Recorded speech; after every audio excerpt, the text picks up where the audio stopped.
তো পার্শ্বস্পেসিক নাউনকে আমরা 7 ভাগে ভাগ করতে পারি, মূলত 5 ভাগে: proper noun, common noun, collective noun, material noun, abstract noun.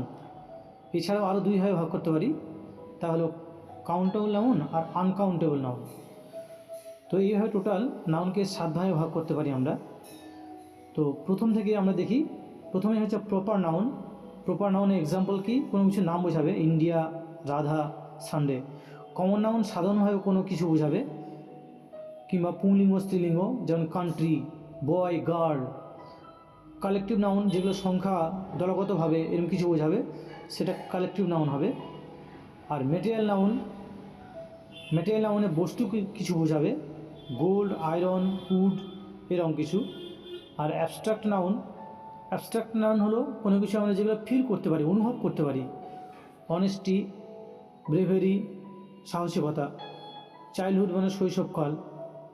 আর এছাড়া 2 ভাগে ভাগ করতে পারি, কাউন্টেবল নাউন আর আনকাউন্টেবল নাউন। কাউন্টেবল নাউন যেটা আমরা গুনতে পারি, কোনো জিনিসকে যখন যেগুলো গোনা যায় সেগুলো কাউন্টেবল নাউন বলি, আর যেগুলো গোনা যায় না সেগুলোকে আনকাউন্টেবল নাউন বলি। তো মূলত এইভাবে আমরা নাউনকে 5 ভাগে এবং আরও 2 ভাগে, কাউন্টেবল নাউন, আনকাউন্টেবল নাউন, এই দিয়ে আমরা টোটাল নাউনকে 7 ভাগে ভাগ করতে পারি। এই হলো পার্শ্বস্পেস নাউনের ভাগ।